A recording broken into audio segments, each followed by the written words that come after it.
மயிலாப்பூரே என்ன பேயாழ்வார் அவதாரம். ஆமா பார்த்தோம். திருமழிசை என்பதான ஒரு க்ஷேத்திரம் இருக்கு இல்லையா, அங்க நம்ம திருமழிசை ஆழ்வார் அவர் அவதாரம் பண்ணினார். பகவானுடைய சக்கர அம்சம் அவர். வெள்ளை வெள்ளத்தின் மேல் ஒரு பாம்பனையை மெத்தையாக விரித்து பெருமாள் அப்படிதானே படுத்துட்டு இருக்கார். நான் எல்லாத்தையும் பார்த்துட்டேன்ப்பா. கடைசியில எம்பெருமான் தான். நான்முகனை நாராயணன் படைத்தான், நான்முகனும் தான்முகனாய் சங்கரனை தான் படைத்தான்.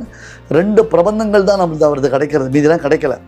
ஒன்று நான்முகன் திருவந்தாதி என்பதான ஒரு பிரபந்தம், மற்றொரு திருச்சந்த விருத்தம்.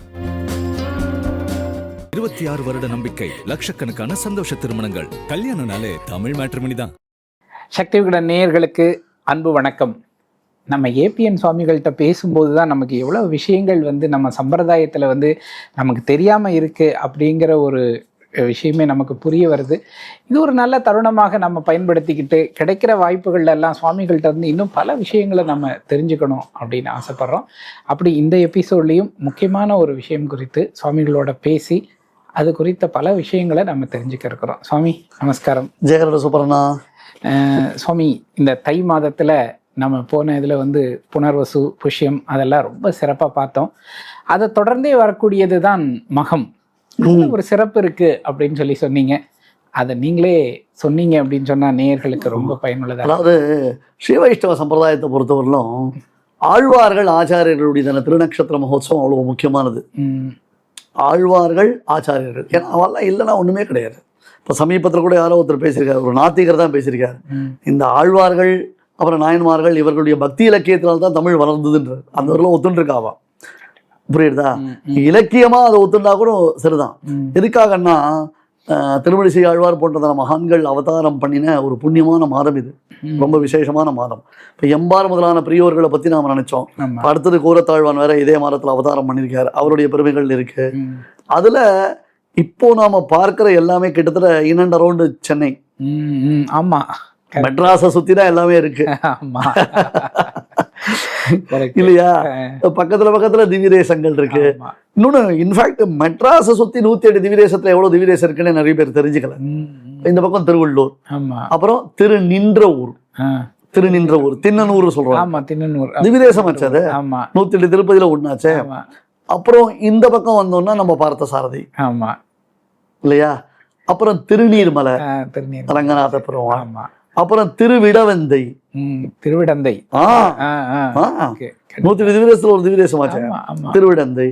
திருவலவந்தை இது மகாபலிபுரம், அது ஒரு திவ்யதேசம் தானே மகாபலிபுரம் இல்லையா? மகாபலிபுரம் டிஸ்ட்ரிக்ட் மாதிரி போச்சுன்னு சொல்லிக்கலாம் நீங்க. இருந்தாலும் இதெல்லாம் சென்னையில மிஞ்சி போட 1.5 hours, 1 hour அவ்வளவுதான். Not even 1 hour. எங்கெங்கயோ போறோம், எப்படி இல்லாம போறோம். அதே மாதிரி இப்ப இதெல்லாம் திவ்ய தேசத்துல சேர்ந்துடா. நம்முடைய ஆழ்வார்கள் ஆச்சாரியர்கள் அவதார க்ஷேத்திரம் சொல்றீங்களா, இங்க இருந்து சும்மா ஒரு சின்ன ஒரு லைன் ஒண்ணு போட்டுப்போம். ஃபர்ஸ்ட் நமக்கு மயிலாப்பூரே என்ன பேயாழ்வார் அவதாரம். பார்த்தோம் பேயாழ்வார் அவதாரம். முதல்ல மயிலாப்பூர் பேயாழ்வார் அவதாரம். இப்படி வந்தோம்னா பூவிருந்த வள்ளி பூந்தமல்லி அடுத்த மாசம் மாசி மாசம் மிருகசீரிஷ நட்சத்திரம் திருக்கச்சி நம்பிகளுடைய அவதாரம். அதுக்கு அடுத்த ஊர் இப்ப நசரத்பேட்டைன்னு, அது தாசரதிப்பேட்டை. தாசரதிப்பேட்டைன்னு பேருதுக்கு சுவாமி ராமானுஜருடைய மருமகன் முதலியாண்டான் அவதாரம் பண்ணின க்ஷேத்திரம். அதை தாண்டி கொஞ்சம் முன்னாடி போனோம்னா திருமழிசை. இப்ப நம்ம ஆழ்வார் திருமழிசை ஆழ்வார் அவதார க்ஷேத்திரம் ஸ்ரீபெரும்புதூர், அப்புறம் மதுரமங்கலம். இதெல்லாம் ஆச்சாரியர்கள் பல பேர் பிறந்திருக்கா இல்லையா? இப்படி ஒரு சும்மா அடிப்போங்க. இங்க ஆழ்வார்ல இருந்து ஆரம்பிச்சுக்கோங்க. அந்த பக்கம் காஞ்சிபுரத்துல பொய்கை ஆழ்வார், பொய்கை. திருக்கடற்மல்லையில பூரத்தாழ்வார், முதலாழ்வார் 3 பேருமே இன் அண்ட் அரௌண்ட் சென்னை தான். ரைட்டா? அவர் திருமழிசை ஆழ்வார். 4 ஆழ்வார்களுடைய அவதார க்ஷேத்திரம் இது. புரியுது? 4 ஆழ்வார்கள் அவதார க்ஷேத்திரம் இது. இதெல்லாம் நமக்கு பெருமை இல்லையா? நிச்சயமா பெருமைதான். இதை விட்டுட்டு என்னமோ தலைவேதனையா எத்தியோ பேசிட்டு இருக்குமே நம்ம. கோபமா வருது சில சமயம். ஆனா அதே சமயம் மக்களுடைய அறியாமையை பார்த்தா ஐயோ பாவம்னு தோன்றது.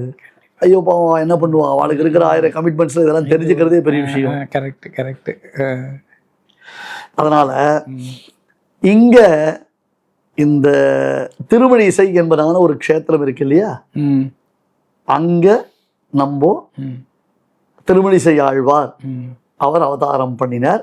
பகவானுடைய சக்கர அம்சம் அவர், சுதர்சன சக்கர அம்சம். அதான் இப்ப திருமணிசையில போய் சேவிச்சுன்னா அந்த சக்கர ரூபத்துல ஆழ்வார் சேவை சாய்ப்பார். அவருக்கு முன்னாடி ஷட்கோண அந்த சக்கரம் ஒண்ணு இருக்கும். பாருங்க, ஒரு பெரிய உலகத்தை அளந்து பார்க்கறதுக்கு ஒரு தராசு தட்டு எடுத்துக்கோங்க. இந்த உலகத்தை அளந்து பார்க்கறதுக்கு ஒரு தராசு தட்டு. சரி, அதுல உலகத்தினுடைய எல்லா போர்ஷனையும் வச்சிருக்கோம். திருமணிசைன்றது எவ்வளோ உலகம், என்டையர் உலகம் இருக்குச்சே. திருமணிசை எவ்வளோ அந்த திருமணிசை இந்த பக்கம் வச்சிங்கன்னா திருமணிசை என்பதான அந்த பகுதி மட்டும் அமுங்குமா. அதுதான் வெயிட்டா, கண்டென்ட் வெயிட். இது புரியுது, சர்ஃபேஸ் வெயிட் இல்ல. மீதிலாம் ஒன்லி சர்ஃபேஸ் வெயிட். இதுதான் கண்டென்ட் வெயிட். ஏன்னா ஆழ்வாருடைய அவதார திருத்தலம். சிறப்பு. ஒரு பார்கவ முனிவருக்கு ஆழ்வார் ஒரு அப்சரஸ்திரியின் இடத்துல குமார அவதாரம் பண்ணினார். அங்க பெரம்பு உடையறவா ஆழ்வாரை எடுத்து வளர்த்தா. ஆழ்வாருக்கு பால் புகட்டினாவா. கொஞ்ச நாள்ல ஆழ்வாருடைய அனுகிரகத்தினால அவளுக்கு ஒரு குழந்தை பிறந்தது. அந்த குழந்தை தான் கணிகண்ணன் என்னும் திருமணிசை ஆழ்வாருடைய சிஷ்யன். அவருடைய கதை தான் ரொம்ப ஃபேமஸ். ஆமா இல்லையா? இன்னைக்கும் காஞ்சிபுரத்துல யதோக்தகாரி பெருமாள், சொன்ன வண்ணம் செய்த பெருமாள். யதா உக்தகாரி, சொன்ன வண்ணம் செய்த பெருமாள். இந்த திருமணிசை ஆழ்வார் அந்த காஞ்சிபுரத்துல யதோக்தகாரி பெருமாள் சன்னதியில அவர் இருந்தார். அப்பா அவருடைய சிஷ்யன் கணிகண்ணன் அவருக்கு கைங்கரியம் பண்ணிட்டு இருக்கான். இந்த திருமணிசை ஆழ்வார் யதோக்தகாரி பெருமாள் சன்னதியில ஒரு ஆசிரமத்துல தங்கி இருக்கார். அவருக்கு அவருடைய சிஷ்யன் கணிகண்ணன் கைங்கரியம் பண்ணிட்டு இருக்கான். ஒரு நாள் ராஜாவுக்கு ஒரு ஆசை வந்தது. இது பின்னணியில கதை பெருசு, நான் ரொம்ப ஷார்ட் பண்ணி சொல்றேன். ராஜாவுக்கு என்ன ஆசை வந்ததுன்னா தான் இளமையா மாறணும்னு ஆசை வந்தது. அதுக்காக கணிகண்ணன் கிட்ட போய் கேட்டான். கணிகண்ணன் தான் பைத்தியகாரத்தனமா இருக்கு, நான்லாம் நரஸ்துதி பண்ணி லோகத்துல இருக்கிறவளுக்கு ஆசீர்வாதம் பண்ணனா க்ஷேமாருன்னு ஆசீர்வாதம் பண்ணலாம், சௌக்கியமாருன்னு ஆசீர்வாதம் பண்ணலாம், பகவத் பக்தி வரட்டும்னு ஆசீர்வாதம் பண்ணலாம். உனக்கு இளம்ப திருமணம்னா ஆசீர்வாதம்லாம் பண்ணுவாளா? அதுக்காக தபஸ் பண்றேன், அதெல்லாம் முடியாதுன்னா அப்போ நான் உன்னை நாடு கடத்துறேன். ஆழ்வார் ராஜா கணிகண்ணன் சிஷ்யன், நான் உன்னை நாட்டை விட்டு வெளில போகணும். அப்படியா, சரி நான் போறேன் அப்படின்ட்டு நேரம் வந்தான். ஆழ்வார்கிட்ட சேவிச்சான். என்ன பண்ணார், இந்த மாதிரி ராஜா என்னை நாட்டை விட்டு வெளில போக சொல்லிட்டாங்க. நீ சிஷ்யம் இல்லாத இடத்துல ஆச்சாரியன் எனக்கு என்ன வேலை, நானும் வரேன் அப்படின்னு ஆழ்வார் என்ன பண்ணார், கிளம்பினார். அவள்லாம் என்ன விரக்தியினுடைய விளிம்புல இருக்கிறவா, அவன் எதை பத்தி கவலையே பட மாட்டாங்க. அவனுக்கு என்ன தேவை, நம்ம ஒரு ஊருக்கு போறோம்னா எத்தனை ஐட்டம்ஸ் எடுத்துக்கணும். பேஸ்ட், ப்ரஷ்ஷு, ஷேவிங் ரேஷர், அப்புறம் வாட்டர் பாட்டில், அப்புறம் 3 செட்டு ட்ரெஸ்ஸு, 4 செட்டு ஷூ, எவ்வளோ தேவைப்படுறது. அவெல்லாம் உதறி தள்ளிட்டு போயிட்டே இருப்பா இல்லையா. கிளம்பினார்.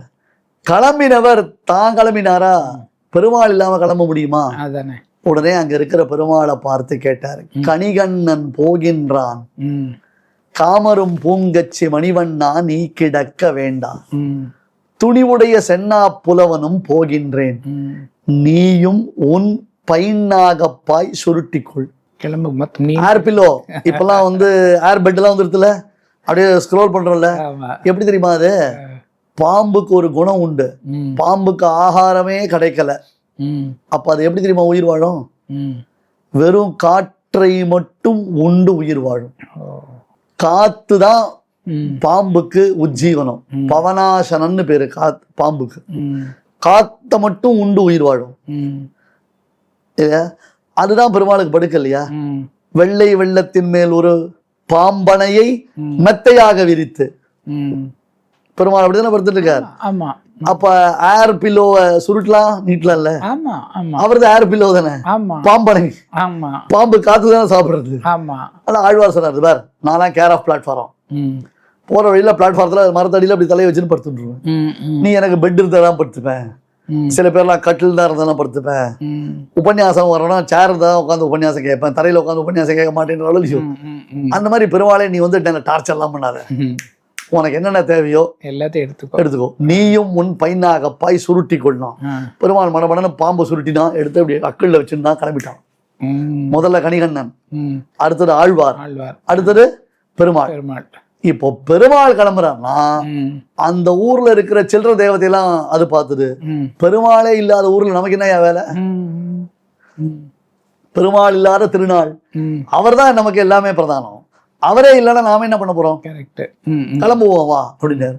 ஒரு ஊர்ல இருந்து எல்லா தெய்வங்களும் கிளம்பிடுத்துனா அந்த ஊர்ல தெய்வ சாநிதி எப்படி இருக்கும்? ஒன்னும் இருக்காது. கிளம்பி போயிட்டு இருக்கா. போயிட்டு இருக்குன்னு ராஜா பார்த்தா ஊர்ல தெய்வ சாநித்தியமே இல்ல. ஊரே சூன்யமா போயிடுது, இருட்டா போயிடுது. ஊரு இருட்டா போயிடுத்த. அங்கேருந்து ஓடி வந்தான். ஓடி வந்து தெய்வங்கள் காலில் விழுந்தான். ஐயோ நீ எல்லாரும் திரும்பி வந்துருங்கண்டார். பெருமாள் போயிட்டு இருக்கார், நாங்க ஒன்றும் சொல்றதுக்கு இல்லைன்னு. பெருமாள் காலில் விழுந்தான். எனக்கு ஒன்றும் தெரியாதுப்பா, ஆழ்வார் கிளம்புனாரு, அவர்கிட்ட போய் கேளுங்க. ஆழ்வார் காலில் போய் விழுந்தான். ஆழ்வார் எனக்கு ஒன்றும் தெரியாது, என் சிஷ்யம் ஊர் விட்டு கிளம்புறான், அவன் இல்லாத ஊர்ல நான் யாருக்கு கிளாஸ் எடுக்கிறது அப்படின்னாரு. திருப்பி போய் அவன் கணிகண்டன் காலில் விழுந்தான். கணிகண்ணன் எனக்கு ஒன்றும் தெரியாது, ஆழ்வார் ஓகேன்னா நான் வரேன்னா. ஏப்பா மறுபடியும் முதல்ல இருந்து ஆரம்பிக்கிறீங்க? என்னால முடியல. ஐயோ நான் தப்பு பண்ணிட்டேன், எவ்வளவு பெரிய அபச்சாரப்பட்டேன்னு இப்பதான் தெரியறது. நான் என்னமோ இளம திரும்பணும், இவர் தபஸ்னால அது கிடைக்கும் நினைச்சுன்னு அவர் இடத்துல அபச்சாரப்பட்டு விட்டேன். எல்லாரும் ஒன்னா நில்லுங்க, விழுந்து சேவிக்கிறேன். பெருமாள் ஆழ்வாரை பார்த்தார், ஆழ்வார் பெருமாளை பார்த்தார், பெருமாள் ஆழ்வாரை சேர்த்து கணிகண்ணனை பார்த்தா, சரி உனக்கு அனுகிரகம் பண்றதுன்னு கணிகண்ணன் போக்கொழிந்தான். காமரும் பூங்கச்சி மணிவண்ணா நீயும் நீ கிடக்க வேண்டாம். துணிவுடைய சென்னா புலவனும் போக்கொழிந்தேன் நானும் போல. நீயும் உன் பைனாகப்பாய் விரித்துக்கொள். அப்பா இவர் எப்ப சொல்லுவார்னு காத்துட்டான். அதான் இப்படி படுத்துக்க வேண்டிய பெருமாள் இப்படி படுத்து விட்டான். நீங்க ரங்கநாதர், வீரராகவர், அனந்தபத்ராவன்லாம் பாத்தீங்கன்னா இப்படி படுத்துட்டு இருப்பார். ஆமா, இந்த பெருமாள் மட்டும் இப்படி படுத்துட்டு இருப்பார். சரி சரி சரி, சட்டுன்னு படுத்து விட்டார். ஏன்னா ஆழ்வாருக்கு மூடு பாடிட்டு போறது பயம். இது ஒரு அழகான கதை இல்லையா? இந்த கதை நிகழ்ந்த நிகழ்களம் இன்னைக்கும் காஞ்சிபுரத்துல இருக்கு. அதுக்காக இந்த கதையை சொன்னேன். இன்னைக்கும் நம்ம யதோக்தகாரி பெருமாள், சொன்ன வண்ணம் செய்த பெருமாள், சேஷவாகனத்துல திருமிழிசை ஆழ்வாரோட அன்றைய தினத்துல புறப்பாடு கண்டருளி ஓர் இருக்கை என்பதான ஒரு ஊர் இருக்கு காஞ்சிபுரத்துல. ஓரிக்கை அதேதான் இப்ப மணிமண்டபம் கட்டிருக்காங்க. ஆமா ஆமா, அது ஒரு நாள் ராத்திரி அவ தங்கின இடம். அது ஓர் இருக்கை. அங்க ஏழனம் பெருமாள் அந்த மண்டபத்தெல்லாம் இடிச்சு விட்டா. பெருமாளுடைய சொத்து, பெருமாள் எழுந்துள்ளக்கூடிய இடம், அந்த பெருமாளுக்குன்னு ஒரு இடம் இருக்கு. அதெல்லாம் கபலீகரணம் பண்ணினா எப்படி நாடு செழிக்கும், எப்படி நாடு நன்னா இருக்கும். ஒவ்வொரு கோவிலினுடையதான சொத்துக்களை பரிபாலனம் பண்ணாமல் சாப்பிட்டா எப்படி இருக்கும். அங்க இப்ப ஏதோ ஒரு இடம் வச்சிருக்கா போல இருக்கு. அங்க பெருமாள் எழுந்தருளி திருமஞ்சனாயி அப்புறம் சாயங்காலம் திருப்பி விசேஷமா திருமணிசாரோட புறப்பாடு கண்டருளி சாற்றுமுறை நடக்கிறது. அந்த ஓர் இருக்கை என்பதான ஊர் தான் இன்னைக்கு ஓரிக்கைன்னு வருது. எப்படி தாசரதிப்பேட்டை நசரத்தாச்சோ அந்த மாதிரி. ஆமா, சரி சரி சரி, அப்படி ஆயிடுது. இது திருமணிசை ஆழ்வாருடைய பெருமைக்கு ஒரு மிகப்பெரிய சான்று. இந்த ஆழ்வாரை நாம வேண்டிட்டோம்னா கண் பார்வையில நல்ல ஒரு தெளிவு ஏற்படும். இந்த ஆழ்வாரை வேண்டிட்டோம்னா இந்த டீப் டிப்ரெஷன் சொல்றோம் இல்லையா, மனசுல நிறைய குழப்பங்கள், நமக்கு அடிக்கடி குழப்பங்கள் உண்டாகிறதுன்னு சொல்றோம். அந்த குழப்பங்கள் ஆழ்வார் இடத்துல போய் மனமுருகி நம்ம வேண்டிக்கணும். ஓகே ஓகே, அது அந்த ஆழ்வார் நமக்கு அனுகிரகம் பண்ணக்கூடியவர். ஏன்னா சக்கரத்தாழ்வாருடைய அம்சம் இல்லையா? ஆமா ஆமா, சாட்சாத் சக்கரத்தாழ்வாருடைய அம்சமா இருக்கிறதுனால இந்த ஆழ்வார் மனசு சக்கரம்ன்றது மனசு, மனம் திகிரியாகன்றதுனால ஒரு தைரியம் நமக்கு ஏற்படும், ஒரு கான்ஃபிடன்ஸ் நமக்கு ஏற்படும். சில பேருக்கு எது பார்த்தாலும் ஒரு ஃபியர் ஃபேக்டர். ஆமா இல்லையா? அந்த ஒரு கான்ஃபிடன்ஸ் அப்படின்றது இந்த ஆழ்வார் கொஞ்சம் அதிரடி. இந்த ஆழ்வார் எல்லாத்துலயும் தடாலடி தான். அப்படி ஒரு தடாலடியோட காரியங்களை பண்ணக்கூடிய ஒரு ஆழ்வார். இன்னொன்னு இந்த ஆழ்வார்கிட்ட ஒரு பெரிய விசேஷம் என்ன தெரியுமா? அவர் கொஞ்ச நாள் சைவரா இருந்திருக்கார், கொஞ்ச நாள் பௌத்தனா இருந்திருக்கார், கொஞ்ச நாள் ஜெயினனா இருந்திருக்கார். அவரே சொல்றாரு சாக்கியம் கற்றோம் சமணம் கற்றோம் அப்படின்னு சொல்றாரு ஆழ்வார. கடைசியில எல்லாத்தையும் தேடி பார்த்துட்டு இனியறிந்தேன் ஈசர்க்கும் நான்முகர்க்கும் தெய்வம் இனியறிந்தேன் எம்பெருமான் உன்னைன்னு கடைசியில எப்பவுமே ஒரு எக்ஸ்பீரியன்ஸ் கை சொல்றதுல ஒரு புரியுது உறுதி இருக்கும் இல்லையா. நான் எல்லாத்தையும் பார்த்துட்டேன்ப்பா, கடைசியில எம்பெருமான் தான். நான்முகனை நாராயணன் படைத்தான், நான்முகனும் தான்முகனாய் சங்கரனை தான் படைத்தான். 2 பிரபந்தங்கள் தான் நம்மளுக்கு அவரது கிடைக்கிறது, மீதிலாம் கிடைக்கல. ஒன்று நான்முகன் திருவந்தாதி என்பதான ஒரு பிரபந்தம், மற்றொரு திருச்சந்த விருத்தம். புரியுதா? அது அது அது அது 5 அல்லவற்றுளாயுமாய் 5 3 வேத 4 அப்படின்னு அந்த சந்தஸ் 6 6 6 ஒரு 7 7 7 திருச்சந்த விருத்தம். அந்த தமிழினுடைய அழகு. அதனால தான் நான் முதல்ல ஆரம்பிச்சே தமிழ் சொன்னேன். புரியுது. இப்ப இருக்கிறது எல்லாம் விருத்தம்.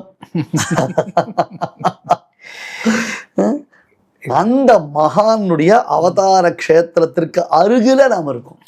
இது ஒரு பெல்ட். பூந்தமல்லி, தாசரதிப்பேட்டை, அப்புறம் இந்த பக்கம் போனா திருமழிசை, அப்படியே நேரம் போனா திருவள்ளூர், திருநின்ற ஊர் திருவள்ளூர், நின்ற ஊர் நித்தியத்துவத்திலே பக்தவத்சல பெருமாள், அப்படி போனா திருவள்ளூர் வைத்திய வீரராக எடுத்து, அப்படியே நாம திரும்பினோம்னா ஸ்ரீபெரும்புதூர் வரலாம், மதுரமங்கலம் போலாம். கண்டிப்பா கண்டிப்பா. அப்படியே கூரத்தாழ்வானுடைய அவதார கஷேத்திரம், காஞ்சிபுரம் சொல்லவே வேண்டாம். எவ்வளவு இருக்கு நம்மளை சுத்தி, எவ்வளவு சக்தியான இடங்கள் இருக்கு, புரிஞ்சுக்க மாட்டேன். தை மகத்தில் வரும் மழிசை பரணேனர் திருமழிசை ஆழ்வார், திருமழிசை பிரான் என்னும் பேரு இருக்கு. திருமழிசை பிரான்னு பேரு இருக்கு. திருக்குடந்தையில தான் ஆழ்வார் பரமபரித்தாராம். திருமழிசை ஆழ்வார் திருக்குடந்தையில் தான் பரமபரித்தார். இன்னைக்கும் அந்த சன்னதி அவருக்கு இருக்க ஒரு தனி சன்னதி இருக்கு. அந்த ஊர்ல என்ன தெரியுமா பேரு? ஆழ்வாருக்கு திருமழிசை பிரான்னு பேரு, பெருமாளுக்கு 6ஆம் ஆழ்வான்னு பேரு. Exchange offer. அது மாதிரி ஆழ்வார் சயன திருக்கோலத்தில் இருக்கிற பெருமாள் எல்லாரையும் மங்களாசாசனம் பண்ணார். நாகத்தனை குடந்தை வெட்கா பேரன்பில் அப்படின்னு திருவள்ளூர், எப்படி வரிசையா சயன திருக்கோலத்தில் இருக்கிற பெருமாளெல்லாம் மங்களாசாசனம் பண்ணிருக்கார். எவ்வளவோ அந்த ஆழ்வாருடைய வைபவங்கள் உண்டு. தை மகம் என்பது நமக்கு மறந்து போகாமல் நம்ம ஆழ்வாரை நம்ம நினைச்சுக்க வேண்டியது. ஓகே, அற்புதம் அற்புதம். அதுதான் சுவாமி தேசிகன் மற்ற சமயங்கள் பல தெரிந்து எல்லாத்துலயும் ஒரு 1000 வருஷம் உட்காந்துட்டு வந்திருக்கிறது. பெரிய யோகி புருஷர், பெரிய சித்த புருஷர், சித்தி. இந்த யோகம்லாம் சொல்றாலும் இல்லையோ, யோகாபியாசம்லாம் பண்றாலும் இல்லையோ, அந்த யோகத்துல சிறந்தவர் திருமழிசை ஆழ்வார். அவர் கால் கட்டைவரிலிருந்து ஏற்பட்ட ஜோதிஷனால பரமசிவனுடைய 3வது கண் நெருப்பு அடக்கினார்னு கதை இருக்கு. திருச்சிறுபுலியூர் கஷேத்திரத்துல பெருமாள் மூலவர் திரும்பிண்டே இருந்தானா. ஏன்னா ஆழ்வார் எந்த ரூட்ல போறாரோ அவரை பாக்குறதுக்கோசரம் பெருமாள் மூலவரே டேர்ன் பண்ணினான். அந்த மாதிரிலாம் ஆழ்வாருக்கு பெருமைகள் காண்பிக்கப்படுகிறது. Okay okay okay, super super super. ரொம்ப ரொம்ப ரொம்ப அழகா சொல்லியிருக்கீங்க.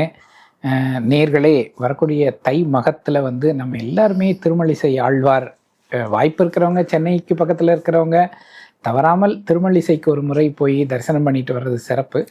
எல்லா விஷ்ணு கோவில்லையும் ஆழ்வார்கள் இருப்பார். கண்டிப்பாக எல்லா கோவில்லையும் இருக்கும், ஆழ்வார்கள் சன்னதி இருக்கும். அதுலேயும் நம்ம வந்து அந்த குறிப்பிட்ட நாளில் சென்று பிரார்த்தனை பண்ணிக்கலாம். எல்லா க்ஷேமமும் நமக்கு உண்டாகட்டும். சுவாமி, ரொம்ப அழகாக சொன்னீங்க. நன்றி. ஜெயகலட சுப்பரண்ணா. 26 வருட நம்பிக்கை, லட்சக்கணக்கான சந்தோஷ திருமணங்கள். கல்யாணம்னாலே தமிழ் மேட்ரிமோனி தான்.